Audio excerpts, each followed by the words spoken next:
아, 새해가 시작되고 첫 안식일을 이제 우리가 맞이하고 있는데요.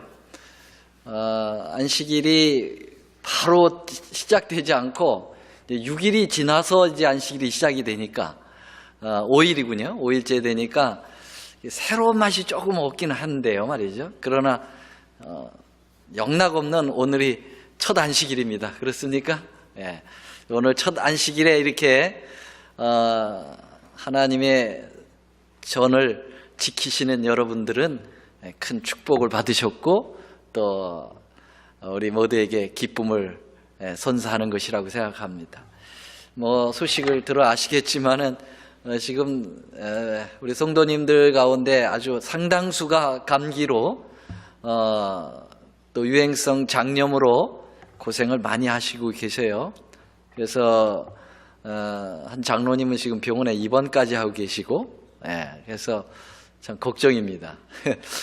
오늘 내일도 막 교회에 못 나오신다는 분들이 상당수가 되고 있습니다. 제가 이 카톡을 이렇게 딱 받으면은 좀 기쁜 소식이 들려야 되는데 내일 교회 못 나옵니다. 아픕니다. 이런 것이 너무 많아요.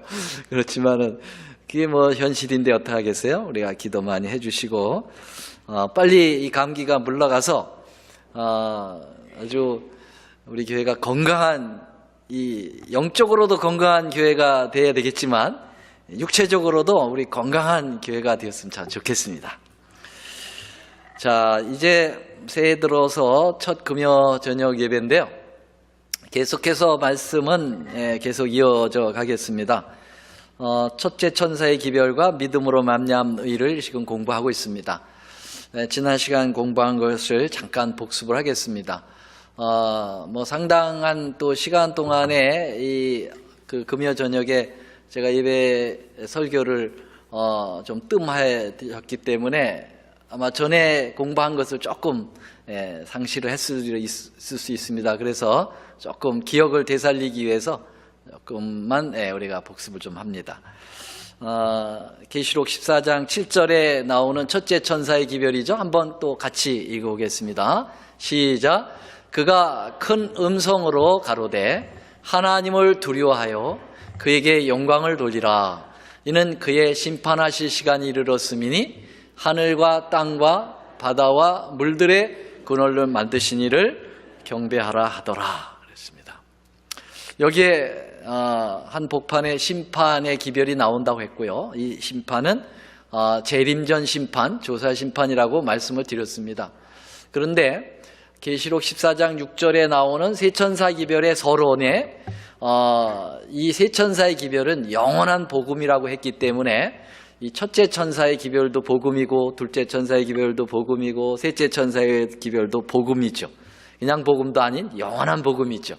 그러니까 첫째 천사에 나오는 그 조사 심판도 영원한 복음이라고 하는 사실을 우리는 확인하게 되었죠.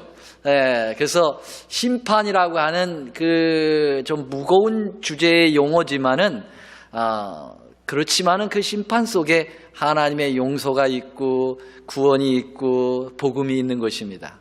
그래서 조사 심판이 복음이라고 하는 이유를 세 가지를 들어서 말씀을 드렸습니다. 첫째로는 조사 심판은 재림전 심판으로 하나님의 백성들만을 위한 심판이다. 그래서 심판하실 때가 이르렀을 때 하나님이 집에서부터 심판을 한다라고 보면은 이 의인들의 심판하고 악인들의 심판의 차이가 있다는 것이죠.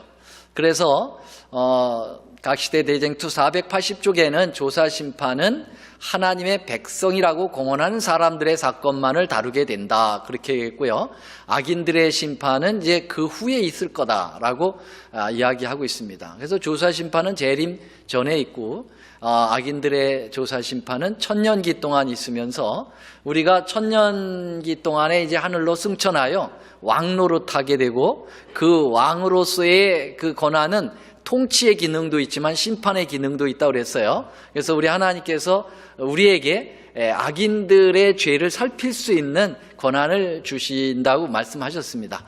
그래서 이 재림전 심판은 의인들만의 심판이기 때문에 구원을 위한 심판이어서 이거는 정죄의 심판이 아니라 이것은 무죄를 선언하는 심판이었기 때문에 복음이라고 하는 말씀을 드렸습니다.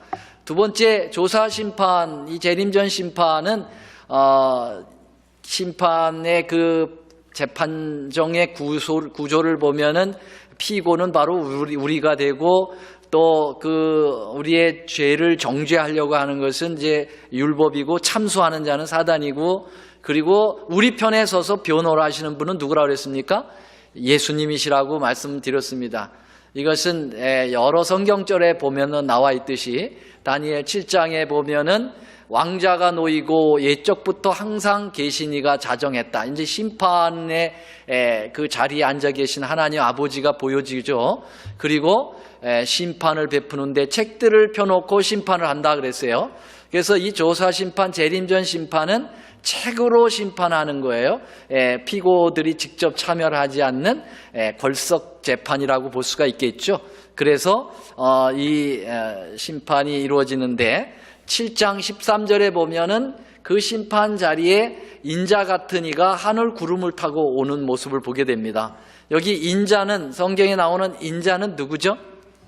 예수님, Son of Man, 예수님의 인성을 쓰신 예수님을 표현할 때 인자라고 얘기했는데요. 구약에서도 인자가 언급이 되고 있고, 신약에서는 예수님께서 자신을 가리켜서 인자라는 표현을 자주 하셨죠.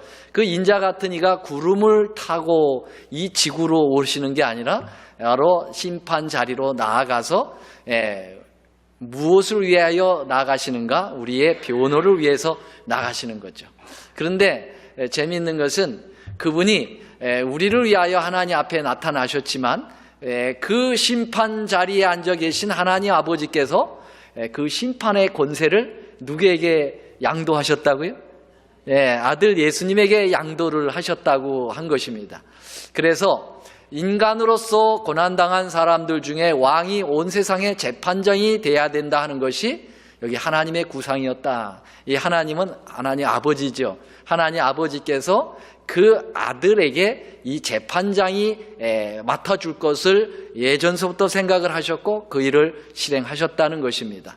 그래서 십자가의 죽음을 맛보신 그분만이 보상이나 형벌을 선고하는 재판장이 되도록 하셨다라고 하는 것이 그 증언의 말씀 원고 39에 나오는 말씀입니다.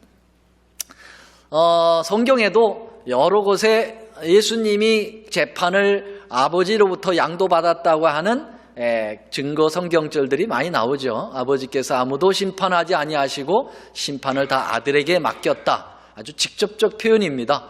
로마서 2장 16절에는 곧 내 복음에 이른 바와 같이 하나님이 예수 그리스도로 말미암아 사람들의 은밀한 것을 심판하는 그 날이 있을 거라고 하는 사실을 표현하고 있죠. 자, 세 번째로는 이 재림전 심판이 왜 복음인가? 예수님께서 마태복음 22장에 임금의 아들 왕자의 혼인잔치의 비유를 말씀하셨지요. 그 비유 가운데 예복심사가 있었고요. 그 예복심사는 조사심판을 분명하게 언급하고 있는 부분인 것입니다. 그래서 그 왕이라고 하는 것은 하나님 아버지고 그 왕의 아들은 예수님을 나타내고 그 아들 예수님이 결혼을 한다는 것은 바로 우리를 데리러 신부를 데리러 오시는 예수님의 재림 사건을 얘기하고요. 재림 사건 전에 리셉션이 있게 되는데 그때 예복을 심사하는 일이 손을 보는 일들이 있다고 그랬어요. 그게 바로 조사심판이라고 하는 사실입니다. 그 예복은 그 참석한 참석자들이 예복을 지어가지고 옵니까? 아니면 왕이 제공을 합니까? 왕이 제공을 해요. 그렇기 때문에 이게 믿음으로 말미암는 의라는 거예요. 이게 복음이라는 겁니다. 우리가 갇혀 있고 오려면은 그렇게 할 수가 없어요. 왜냐하면 너무나도 우리가 죄되기 때문에. 그래서 그 왕께서 하나님께서 우리의 구원의 옷을 입혀서 들여보내는 것이죠. 그래서 여기 친물교훈 309쪽에도 그 잔치에 참석하는 모든 손님을 위하여 예복이 준비되었다. 이 예복은 누가 마련했다고요? 임금이 마련하신 선물이다. 그 임금은 우리 하나님께서 마련하신 것입니다. 자, 그래서 이 부분을 엘렌 화이트는 실물교훈이라고 하는 증언의 말씀에서 예수님이 재림하시기 전에 각 사람의 행위가 결정될 것이며 그것에 따라 그리스도를 따르는 각 사람의 상벌이 결정될 것이다.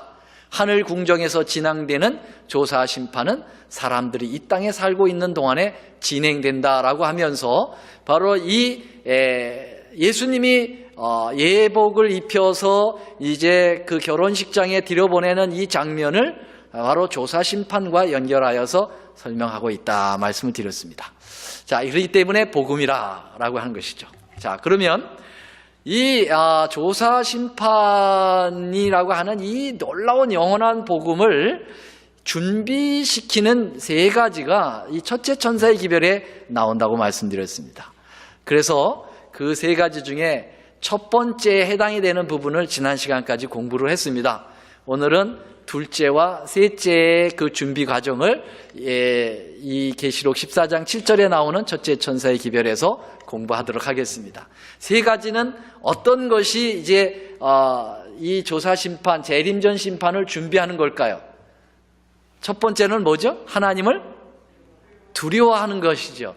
이게 하나님을 두려워하는 것이 그 조사 심판을 준비하는 과정이다. 두 번째로는 그에게 뭘 돌려라? 영광을 돌리라고 하는 것입니다. 세 번째로는 뭐죠? 하늘과 땅과 바다와 물들의 근원을 만드시니, 굉장히 길죠. 하늘과 땅과 바다와 물들의 근원을 만드시니 몇 글자입니까? 굉장히 많은데요. 이걸 세 글자로 줄이면 창조주죠. 창조주를 경배하라 하는 것이 세 번째 그 조사 심판을 준비하는 과정이라고 볼 수가 있겠습니다. 자, 그래서 첫 번째 우리는 하나님을 두려워하는 것이 재림전 심판을 준비하는 건데, 하나님을 두려워하는 것이 어떻게 복음인가? 그게 어떻게 재림전 심판을 준비할 수 있는 것인가? 여러분, 여기 하나님을 두려워하라라고 하는 것은, 이것은 공포에 떨면서 하나님이 무서워서 어쩔 수 없이 하나님을 경배하는 그런 자세를 이야기하는 것 아니라고 그랬어요. 여기 하나님을 두려워하라라는 헬라어 언어는 포베어라는 말인데, 이 포베어라는 말은 아주 극도의 경외심을 가지라 그런 뜻이에요. 하나님을 경외하라는 의미가 더 강한 것이죠. 자, 우리가 어떤 두려움을 느끼는 것은 어떨 때 두려움을 느끼냐면은 그 공포의 상대를 이렇게 공포스럽게 생각할 때 이제 두려움을 느끼는 거예요. 그렇죠? 예. 무서움을 느낄 때 이제 그 공포스럽지 않습니까? 그래서 죄는 우리를 공포스럽게 만드는 요소가 있지만 사랑의 진정한 관계는 우리를 경외라고 하는 마음으로 바라보게 한다는 것입니다. 그래서 우리가 하나님과의 관계가 잘 연결되어야만 하나님을 두려워하고 무서워하면서 신앙을 하는 것이 아니라 하나님을 지극한 경외심을 가지고 하나님과의 친숙한 관계로 들어가게 될 때 진정한 경외심이 나온다는 거죠. 그래서 혹시 여러분 기억나세요? 저희 아버지에 대한 얘기를 제가 말씀드렸어요. 우리 아버지는 무서우시다, 자상하시다. 어떻게 제가 말씀드렸어요? 굉장히 무서우셨다고 그랬죠. 그런데 어느 날 제가 아버지의 사랑을 깨닫게 되죠. 그때서부터 아버지는 무서운 아버지가 아니라 아주 자상하신, 그리고 나를 사랑하시는 존경스러운 아버지로 바뀌었다고 그랬어요. 그래서 이 아버지하고의 나와의 관계가 잘 형성되니까 진정한 마음에 그 아버지에 대한 지극한 경외심을 가지고 효도할 수가 있게 되는 것이고, 그러한 가정에 진정한 행복이 올 수가 있다고 하는 것이죠. 그래서 이 첫째 천사의 기별 가운데 아주 중요한 부분이 관계를 형성하라라고 하는 거예요. 하나님과의 관계를 회복하라라는 것입니다. 사단은 하나님과의 우리의 관계를 아버지와 아들의 관계가 아닌 주종의 관계로, 그래서 또 심판관의 관계로 우리를 설정시켜 놓죠. 그래서 우리가, 하나님은 우리를 어떻게든지 정죄를 해서 우리를 벌을 주시려고 하시는 하나님, 우리를 멸망시키시려고 하시는 하나님으로 사단이 하나님의 성품을 왜곡시켜 놓았다고 하는 사실입니다. 그게 하늘로부터 시작이 되었고, 그게 이 땅에 아담과 하와를 통해서 죄를 짓게 하고, 그 이후의 모든 세대에 걸쳐서 사단은 계속해서 하나님을 무서운 하나님으로, 벌 주는 하나님으로, 그렇게 우리에게 하나님을 인식시키는, 잘못된 관계를 형성시키는 그러한 것이 있었다고 그랬어요. 그래서 첫째 천사의 기별은 뭐냐? 그것은 하나님과의 관계가 제대로 돼야 된다라는 것이에요. 하나님의 성품을 회복시키는 것이다 라고 하는 것입니다. 제가 한 여집사님의 딸 얘기도 했습니다. 그 집사님 딸 아이가 자기 주소온 아이라고 생각을 했어요. 아빠의 농담을 진담으로 받아들인 거죠. 그랬을 때 그 아이는 어떻게 했다고 그랬어요? 일은 열심히 하는데 마음이 편하지 않죠. 뭔가 눈치를 보고 일은 굉장히 열심히 하는데 밥은 조금 먹어요. 왜 그런가 했더니 자기가 지금 함께 살고 있는 그 부모님들은 자기를 직접 낳은 아버지, 엄마가 아니라고 생각했기 때문에 자기는 밥값을 해야 된다고 생각을 한 거예요. 밥값을. 그러니까 열심히 일을 하는 거예요. 그리고 눈치를 보는 거예요. 그리고 밥은 조금 먹어요. 왜냐하면 밥값을 제대로 만족하게 못했다고 생각하니까 밥이라도 적게 먹어야지 이렇게 생각을 하는 거죠. 관계가 잘못되면 일은 열심히 하는데 마음이 편하지 않고 어떻게 돼요? 밥값을 자꾸 하려고 합니다. 교회에서도요. 하나님과의 관계가 형성이 안 되고 하나님하고 나하고야 아버지라고 부르짖을 정도의 관계가 형성이 안 되면 교회에서 하는 모든 일들이 다 뭐 때문에 하느냐 하면 자기 밥값 하려고 하는 거예요. 하나님 앞에 내가 이만큼 행동했으니까 하나님 나를 이제 인정해 주셔야 된다 하는 그런 차원이죠.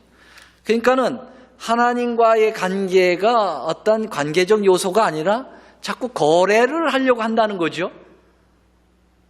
그래서 교회 안에서 거래를 자꾸 하려고 하는 거예요. 하나님의 사랑과 하나님의 은혜와 구원을 자꾸 나의 행동을 통해서 바꾸려고 한다는 거예요.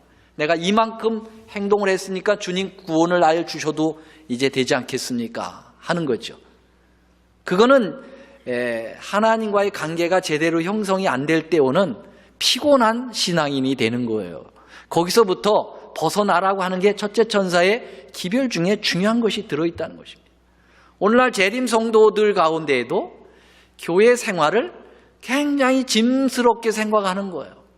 내가 교회를 열심히 나오고 안식일을 열심히 지키고 11금을 열심히 내는 것이 자기의 행을 통해서 하나님과 구원하고 맞바꾸려고 하는 태도를 한단 말이죠.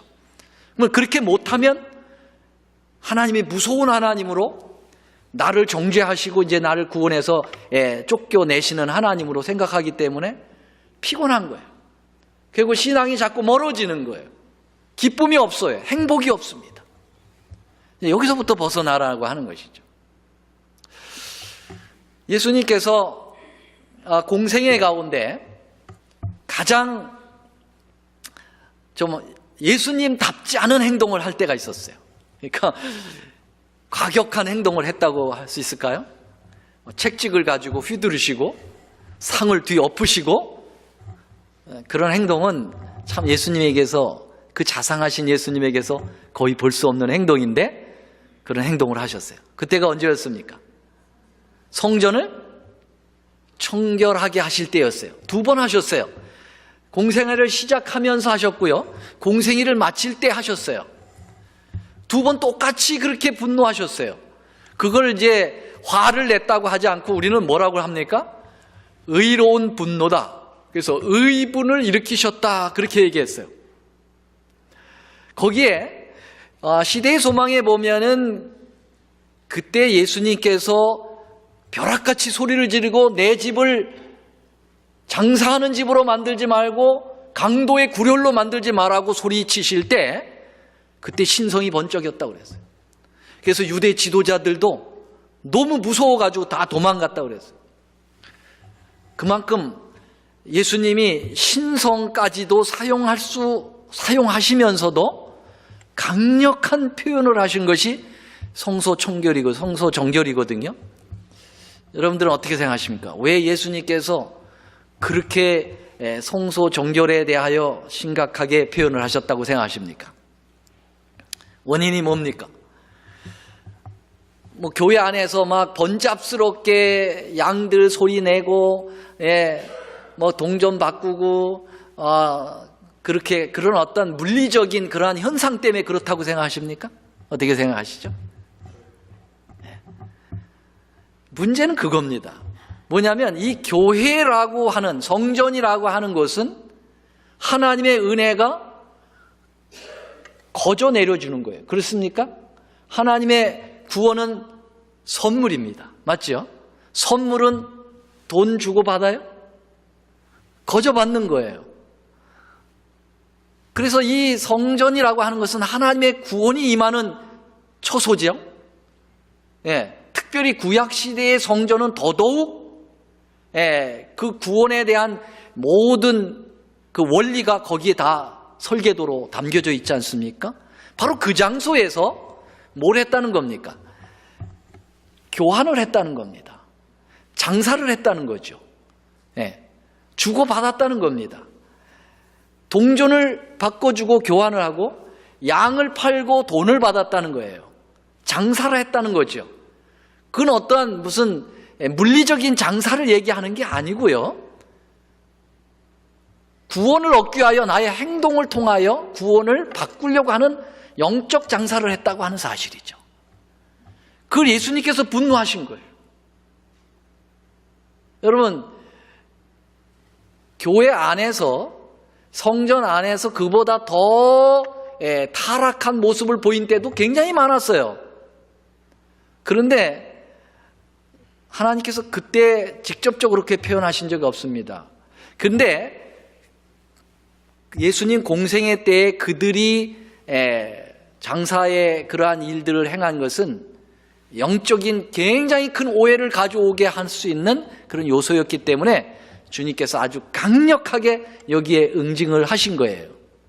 교회라고 하는 것은 물리적인 장사가 아니라 영적인 장사를 해서는 안 된다 하는 거예요. 구원을 거저 받으려고 생각하고 하나님의 은혜로 생각을 해야지, 나의 어떤 행동을 통해서 구원을 바꾸려고 하는 것은 그것은 책찍을 맞을 그러한 일이라고 하는 사실을 이야기하고 있는 것입니다. 그래서 첫째 천사의 기별은 장사하지 말아요. 이제 둘째 천사의 기별에서도 그게 나오겠습니다만은 구원을 자꾸 바꾸려고 하지 마라. 그냥 하나님의 은혜로 받아들여라. 전폭적으로. 그리고 하나님의 은혜로 받은 구원 때문에 감사해서 행동을 하는 거죠. 똑같은 순종이 있지만은 구원을 얻기 위한 순종은 장사예요. 그러나 구원을 받고 난 다음에 감사로 자연스럽게 따라오는 순종은 그것은 은혜의 구원이라는 사실이죠. 이것이 분명히 구분되어야 된다고 하는 사실이에요. 그래서 세 천사의 기별은 대부분 우리는 대외적으로 증거하는 기별로 생각하고 있어요. 첫째 천사 기별하면 딱 머리에 떠오르는 게 안식일 지키지 않는 일반 개신교회들이 안식일을 지키라고 하는 기별이 바로 첫째 천사의 기별이다. 그건 맞습니다. 그것도 맞아요. 그런데 그 이전에 먼저 이 세 천사의 기별이 교회 밖으로 증거되기 전에 교회 안의 성도들 자신이 먼저 이 기별을 받아야 되는데 그게 바로 뭐냐? 이게 행위로 말미암는 구원에 세뇌되어 있는 그것을 바꾸라고 하는 것이죠. 예수님 당시에도 그랬고 오늘날 우리 재림교회 안에도 그러한 것들이 참으로 우리의 마음을 지배하고 있다는 사실이죠. 여기서부터 벗어나라고 하는 것입니다. 자, 두 번째 재림전 심판을 준비하는 것은 뭐라고요? 하나님께 뭘 돌려라? 하나님께 영광을 돌려라. 여기 보면은 두 번째는 그에게 영광을 돌려라. 여러분, 왜 하나님께만 영광을 돌려야 할까요? 우리가 좀 영광 좀 받으면 안 됩니까? 왜 우리가 영광을 받아서는 안 됩니까? 그 이유가 뭡니까? 그 당위성이 어디에 있어요? 당위성은 하나님만이 구원을 위하여, 그분만이 구원을 위하여 모든 것을 하셨기 때문입니다. 우리는 구원을 위하여 어떤 하나도 할 수 있는 게 없다는 거죠. 여러분, 구원을 위해서 여러분들의 노력이 주님으로부터 받아들여지는 것이 몇 % 정도가 될까요? 하나님은 약 95%고 여러분들은 5%는 여러분들의 노력으로 구원이 완성됩니까? 어떻게 생각되세요? 그렇습니까? 그럼 99%까지 해주면 기분이 괜찮을까요? 하나님이 99%, 나는 그래도 1%는 거기 보태가지고 구원이 이루어지는 거다. 맞습니까? 그럼 몇 프로입니까?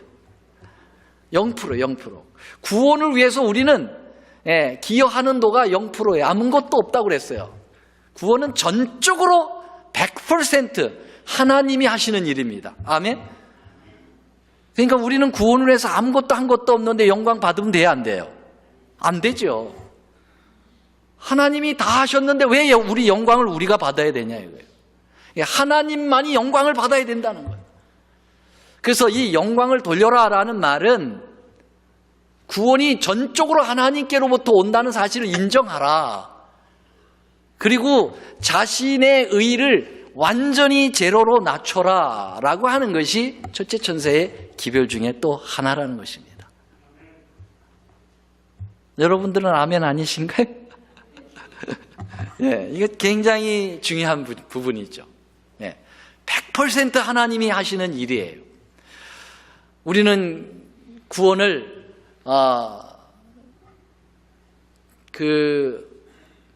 이렇게 이야기하는 사람이 있어요. 입혀주시는 의도 있지만 채워주시는 의도 있지 않습니까? 그러는 사람이 혹시 있을 수 있어요. 내가 열심히 다 하고 모자르는 건 하나님이 채워서 구원을 시킨다. 굉장히 기만적인 거죠. 예. 그래서 행위와 믿음과 함께 조화를 이뤄가지고 구원을 이룬다. 어떻게 보면 상당히 합리적이고 상당히 논리적이지만 그것만큼 기만술이 없는 거예요. 구원은 하나님과 내가 똑같이 노력을 해서 같이 맞춰가는 게 아니라 하나님이 전적인 구원을 주시는 거고 우리는 그 구원에 이제 반응을 할 뿐이죠. 자, 여기 한번 보시겠습니다. 너희 구원을 이루라. 빌립보서에 말씀하시면서 그 구원은 너희가 이루는 것이 아니냐, 너희 안에서 행하시는 하나님이기 때문에 하나님이 행하셔서 구원을 이루어 놓으신다는 거예요. 우리는 그것을 받기만 하면 되는 것이죠. 자, 여기도 보세요. 출애굽기 14장 13절로 14절 한번 같이 읽어보겠습니다. 시작. 모세가 백성에게 이르되 너희는 두려워 말고 가만히 서서 여호와께 오늘날 너희를 위하여 행하시는 구원을 보라. 여러분, 구원을 행하시는 분은 누구예요? 하나님이에요. 그럼 여기 백성들은 그 구원을 행하시는 분을 뭐 하면 되는 겁니까? 가만히 바라보면 되는 거예요. 무시하면 안 되죠. 가만히 바라보는 거예요. 하나님이 어떻게 나를 구원하시는가? 그래서 너희가 오늘 본 애굽 사람을 또다시는 영원히 보지 못하리라. 여호와께서 너희를 위하여 싸우시리니 너희는 가만히 있을지어다. 예. 그래서 구원을 위하여 우리의 노력은 아무런 소용이 없다고 하는 사실을 가리키는 거예요. 히브리서 12장 2절을 보세요. 믿음의 주요 또 온전케 하시는 분은 누굽니까? 온전하게 하시는 분은 누구죠? 이인 예수를 바라보자. 그래서 우리를 온전하게 한다는 말은 우리를 온전하게 구원을 이루신다는 분이죠. 그래서 그분이 나의 구원의 모든 것을 하신다라고 하는 것을 전폭적으로 인정하지 않는 한 우리는 행위로 의를 자꾸 일으키려고 하는 마음이 생기게 된다는 것이죠. 그거를 멈추라라고 이야기하고 있는 것입니다. 그래서 여기 중요한 명제 두 가지를 좀 드리겠습니다. 우리는 믿음으로 무엇을 얻습니까? 구원을 뭐로 얻죠? 믿음으로 얻어요. 근데 예수님은 우리의 구원을 위하여 무엇으로 구원을 마련하셨습니까? 행위로 구원을 마련하셨어요. 맞습니까? 네. 왜 그랬을까요? 우리가 구원을 위하여 행동하여 구원을 받지 못하도록 하나님께서 우리가 해야 될 행동을 당신이 다 해놓으신 거죠. 그래서 우리는 그분이 행동하시어 구원을 이루시기 위하여 행동하신 것을 우리는 믿고 그냥 구원을 얻도록 해주신 겁니다. 아멘입니까? 네.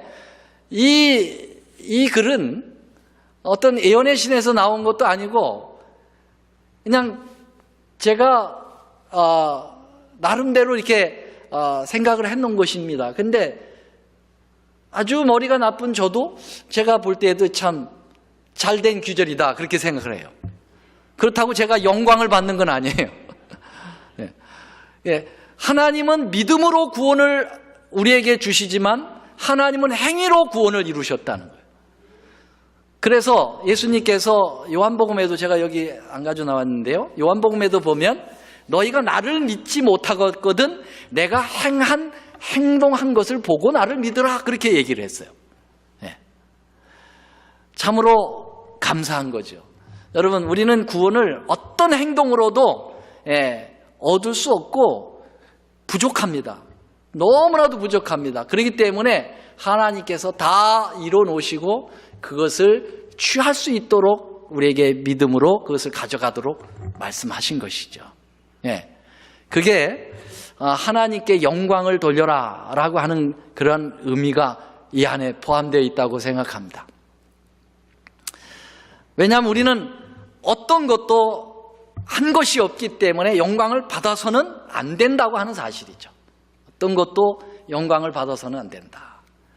근데 교회 안에서 우리가 자주 속상하는 이유는 왜 그렇습니까? 왜 이렇게 마음이 상할 때가 많아요? 내가 한 것을 인정을 못 받을 때. 그렇죠?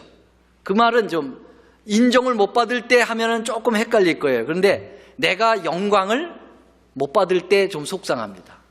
그래 안 그래요? 한 번은 어떤 교회에서 성경학교를 했어요. 어린이 성경학교를 했는데 성경학교를 마치고 난 다음에 수석장로님이 나오셔서 광고를 하면서 이번 이 뜨거운 여름철에 우리 어린이들을 위해서 참 성도님들이 봉사를 참 많이 해주셔서 너무 감사합니다.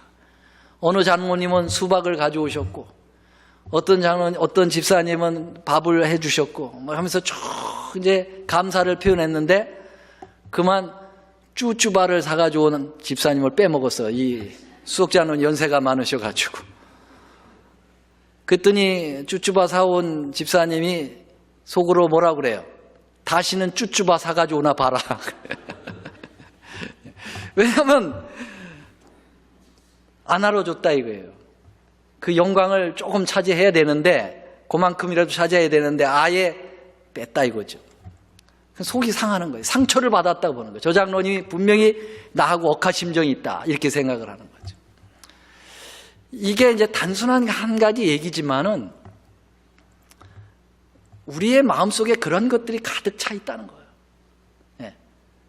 우리는 사실 주님이 베푸신 그 구원에 비하면 아무것도 한 것도 없는데 영광은 자꾸 받으려고 하는 것이죠. 그런 것으로부터 벗어나라고 하는 게 첫째 천사의 기별이라는 거예요. 교회를 멋있게 졌다. 아주 수고하신 분이 한 분 있어가지고 헌금을 또 많이 내신 분에게 감사패를 드린다. 어떻게 생각하세요? 그럴 필요 없다고 생각해요. 하나님의 일은 하나님만 영광을 받으셔야 돼요. 아멘입니까? 네. 어디 가서 내가 그때 목회할 때 그 교회를 지었지. 안 됩니다. 자기 영광을 들려서는 안 되는 거예요.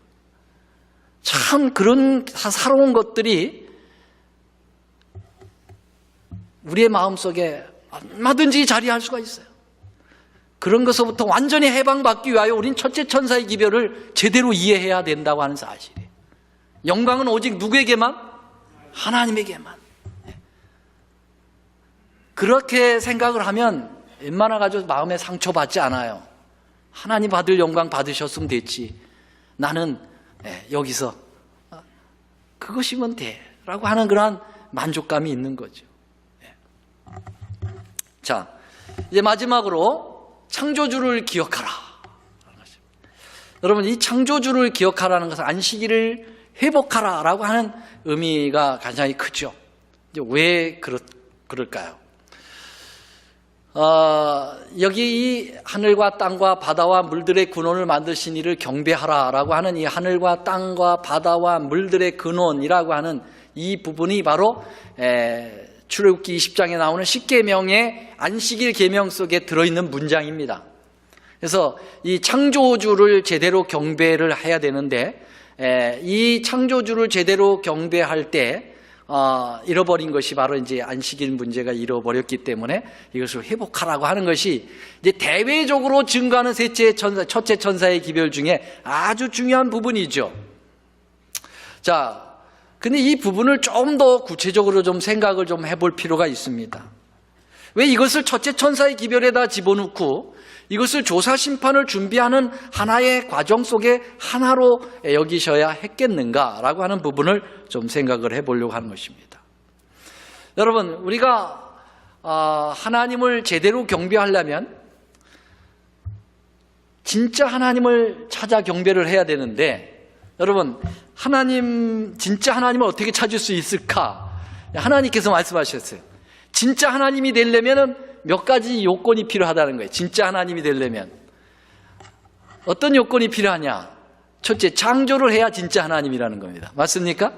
네, 창조하지 못하면 진짜 하나님이 아니라는 거예요. 그러니까 여기 보면은 여호와는 하늘을 창조하신 하나님이시며 땅도 조성하시고 견고케 하시되 헛되이 창조하지 아니하셨다. 그래서 창조주다. 여호와는 창조주다. 하나님이 직접 말씀하셔요. 나는 창조주다. 그러면서 여기 그 말씀에 그렇게 얘기했어요. 이 그 말씀에 안 나오네. 그 말씀에 라는 말은 여호와는 창조주라고 하는 그 말씀에 나는 여호와라 나 외 다른 이가 없다. 그렇게 얘기했어요. 그러니까 내가 진짜 하나님인데 이유는 뭐라고요? 창조를 했기 때문이다. 그런 얘기예요. 두 번째로는 나 외 다른 신이 없다. 또 얘기하시면서 나는 공의를 행하며 그 다음에 뭘 베풀었다고요? 구원을 베푸는 하나님이라 나 외에는 다른 이가 없다. 이사야 43장에도 또 나와요. 나는 구원의 하나님이라고 하면서 나 외에 다른 이가 없다. 그렇게 얘기했어요. 진짜 하나님이 되려면 두 가지는 적어도 있어야 돼요. 첫째는 뭐예요? 창조주고 또 하나는 구원주가 돼야 된다는 거예요. 맞습니까? 네. 그 다음에 또 하나가 있는데 그거는 이제 예언을 할 줄 아는 하나님의 미래를 종말을 예고할 줄 하나님이 진짜 하나님이라고 또 나와 있어요. 근데 이 두 가지만 오늘 좀 생각해 보겠어요. 하나는 창조, 하나는 구원. 이 두 명제가 있어야만 하나님이라는 사실이죠. 그러면 여기 창조와 그 다음에 이 구원, 이 두 가지를 하신 분으로 소개하는 제도가 있어요. 그 제도가 무슨 제도입니까? 그게 무슨 제도예요? 창조하신 하나님을 소개하고 기억하게 하고 구원하신 하나님을 기억하게 하는 제도가 있어요. 무슨 제도입니까? 그게 안식일 제도죠. 그래서 안식일 제도를 통하여 진짜 하나님을 찾아 경배하도록 만드는 거예요. 그래서 아까도 말씀드린 첫째 천사의 기별에 아주 중요한 것만은 하나님을 제대로 경배하는 거거든요. 인간이 그 경배를 가로채서는 안 되고 하나님만이 진짜 하나님이고 진짜 경배를 받아야 된다고 하는 사실을 표현하고 있는데, 그게 바로 이 창조주를 기억하게 하고 구속주를 기억하게 하는 안식일 제도 속에 들어있다고 하는 사실이죠. 너무 중요한 거예요. 그러니까 요 제도를 없애버리면 열심히 하나님을 섬긴다고 했는데 결국은 엉뚱한 신을 섬기도록 만들게 되는 거거든요. 사단은요, 요새는 하나님 믿지 마라, 하나님 믿지 마라, 하나님 믿지 마라 그렇게 하지 않아요. 요새는 다 믿어라, 이거 다 믿어. 그런데 뭘 어떻게 잘못 믿게 하는 거예요. 하나님을 믿는 것처럼 생각을 했는데 나중에 엉뚱한 신을 믿도록 만드는 거예요. 그래야 다 속아 넘어가거든요. 그렇게 하기 위해서 요 안식일을 살짝 바꿔버리는 거죠. 그래서 보세요. 하나님께서 이것을 잃어버리지 않게 하기 위해서 창조를 하신 다음에 안식일을 쉬면서 안식일을 만들었고, 그 다음에 십자가에서 다 이뤘다고 구원을 완성하신 다음에 안식일날 또 쉬면서 또 기념하게 만들었어요. 그렇죠? 그래서 우리가 잘 아는 대로 안식일은 창조의 기념이면서 구속의 기념일이죠. 그런데 이걸 잃어버릴까 봐 어디까지 다 집어넣어놨어요? 완전히 잃어버리지 않도록 어디에다가요? 계명에다가. 십계명은 절대로 없어져서는 안 되는 거잖아요. 그러니까 이것을 갖다가 계명 속에다가 집어넣는 거잖아요. 그래서 이 창조의 기념일인 안식일도 구원의 기념일인 안식일도 이 계명 속에 집어넣는 거예요. 이 두 가지를 같이 집어넣으려고 하니까 십계명을 두 군데에 표현하시면서 하나는 창조의 기념일로 하나는 구속의 기념일로 십계명을 표현하고 있는 거예요. 그래서 출애굽기 20장에 나오는 십계명 속에는 안식일을 창조의 기념일로 두각을시키고, 그 다음에 신명기에 나오는 십계명에서는 안식일 계명을 구원을 하는 구원주로서의 부각을 시키게 되는 거죠. 그래서 출애굽기 20장 8절 11절에 보면 이는 엿새 동안에 나 하늘과 여호와가 하늘과 땅과 바다와 그 가운데 모든 것을 만들고 제7일에 쉬었기 때문에 너희들은 안식일을 기억하여 지켜야 되고 그날은 아무 일도 하지 말아야 되고 그날은 객일에도 짐승까지도 일을 시키지 마라. 그렇게 쉬어야만 기억을 하게 되고 기념을 하게 된다. 그죠? 그 다음에 신명기에서도 너는 기억하라. 내가 애굽 땅에서 종이 되었더니 내가 너를 거기서 편팔로 인도하여 냈다. 인도해 냈다는 말은 구원해 냈다는 거죠. 구원해 냈기 때문에 그러므로 그랬어요. 그러므로 너희는 하나님 여호와가 너를 명하여 안식일을 지키라 하였느니라 그랬어요. 자, 그래서 이렇게 너를 구원했기 때문에 너희는 이제 안식일을 지켜야 되고 이렇게 지키는 방법은 쉬어야 되는 거다. 두 가지를 표현했어요. 그래서 아주 이 두 명제, 창조와 구원이라고 하는 이 두 명제를 영원불별한 십계명에다가 딱 못 박아 집어넣으시고 잃어버리지 못하도록 하는 거죠. 그래야만 진짜 하나님을 경배하게 되고 잘못된 경배가 없어지게 되는 것이죠. 이게 이제 첫째 천사의 기별이라고 하는 사실입니다. 그리고 이 지금 이 신명기에 나오는 이 십계명 중에 안식일 계명 속에 믿음으로 말미암는 의가 강하게 들어있어요. 잘 보세요. 안식일을 지켜가지고 해가지고 이들을 끌어냈습니까? 아니면 끌어낸 다음에 안식일을 지키라고 했습니까? 어때요?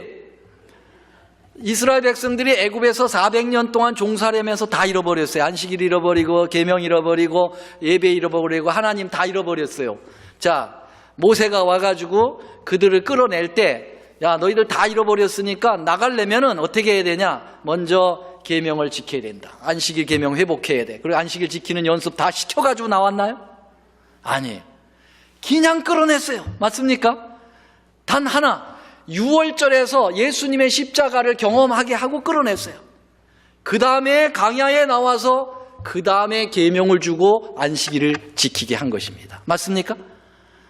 자, 그러면은 여러분 먼저 구원을 경험하고 율법이 순종으로 따라오게 한 것이죠. 이게 믿음으로 말미암는 의죠. 근데 행위로 말미암는 의는 먼저 율법을 지켜서 구원에 이르게 된다는 그런 순서죠. 그건 잘못됐다는 거예요. 여기도 보세요. 먼저 애굽에서 너를 구원해 내었나니 그러므로 안식일을 지켜라. 구원이 먼저고 율법인 안식일이 뒤로 따라오게 되죠. 맞습니까? 요 순서를 잊어버리지 않도록 해주는 거예요. 그래서 하나님께서 창조주를 경배하라라고 하는 첫째 천사의 기별 속에는 어떤 율법적인 안식일을 회복하라고 하는 문제도 있지만은 그러나 거기에 우리의 잘못된 율법주의에서 벗어나라고 하는 사실이죠. 먼저 하나님의 구원을 맛보라고 하는 사실이죠. 먼저 십자가를 앞에 내보내고 우리를 온전케 하시는 이인 예수를 바라보도록 하는 그 기별이 첫째 천사의 기별 속에 들어있다라고 하는 사실입니다. 이해가 되시겠습니까? 네. 오늘은 여기까지 마치고요. 다음 시간에는 이제 둘째 천사의 기별과 믿음으로 말미암는 의를 함께 공부하겠습니다. 거기에도 엄청난 정말 우리의 도전이 있고요. 또 우리가 정말 깨달음이 거기에서 있게 될 것입니다. 사랑의 우리 하나님, 우리 구원을 위하여 주님께서 전적으로 행하셨습니다. 우리는 그러므로 받을 영광이 없습니다. 우리가 영광을 받지 못해 속상해하지 말게 하시고 주님이 영광 받으신 것으로 우리의 기쁨이 되게 하여 주옵소서. 큰 일들을 이루시는 이를 찬양하라라고 하는 이 찬미의 가사처럼 언제든지 우리의 구원을 큰 일들을 이루신 하나님을 찬양하는 저희들이 되게 하여 주시고 거기에서 희열과 감격과 행복을 느끼도록 도와주시옵소서. 예수님의 이름으로 간절히 기도드립니다. 아멘.